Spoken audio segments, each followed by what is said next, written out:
Hey friends, Marty and Jonathan here. Stranger Things Season 2 is finally upon us. Yes. Jonathan, you got to watch about the first half of it. Yeah, up to episode 5. Okay, very cool. I'm really curious to know, how does it start off? Yeah, so Stranger Things Season 1, what I loved about it so much was it had this really great forward momentum. Like, from the first episode, there's the inciting incident, what happened to Will. Yeah. And you wanted to know what happened from moment one.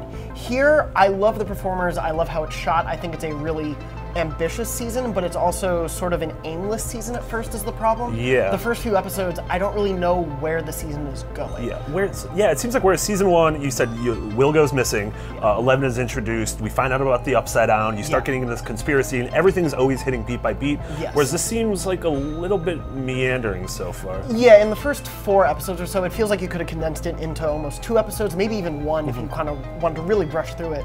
But it feels like this is what should have gone over in the first episode, and then we jump into the action. By the end of episode 4, I don't want to spoil too much going forward, but it's like, oh, now it feels like the season is starting. Okay. Because the characters are sort of coming together now. The idea that what's really great is Will right now, he's kind of going through PTSD essentially from his experience with the Upside Down. And that's a really great aspect of this first half of the season, but it doesn't really lead to anything happening until about episode 4. I mean, that's the interesting thing, is Season 1 is ultimately about Will, but we don't get to learn a lot about Will because it's about how his friends and family and these strangers are dealing with it. Yeah. So how do you like the fact that now Will is a main character and someone that we're actually getting inside of his head? I like the way that he works in the show because he feels different from all the other characters because he is physically smaller and because he plays sort of the fragility of his character really well. Like you think at any moment, oh no, is he just going to collapse into a funk because the Upside Down is still affecting him? He's still having these visions, what's going to happen? So I actually love his inclusion in the show as a character now. Okay. But my problem is, I think what made Season 1 work so much was the discovery aspect, that as these kids were discovering things,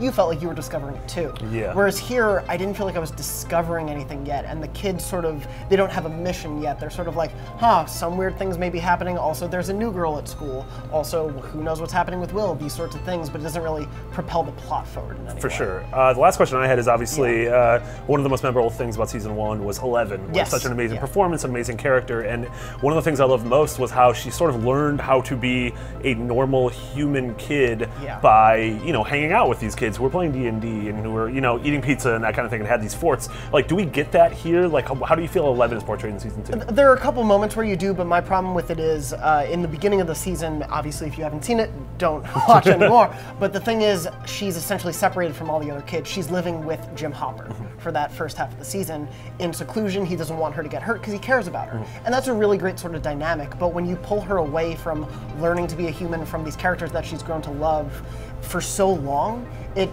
loses the spark that this first season had. Whereas I love that they had this aspect of her not knowing she feels adrift and everything, but that should have been maybe 2 episodes at most. I don't like her being apart from everything for so long. It's a bummer. She works so well with that. Yeah, for sure. So I hope going forward we see a bit more of that. For sure. Yeah. Thank you so much, Jonathan. We have so much Stranger Things stuff to check out. Check out our episode reviews, check out theories and explanations, and also check out Easter eggs. So for everything else, Strangers and probably Eggo waffles, you're already in the right place. IGN.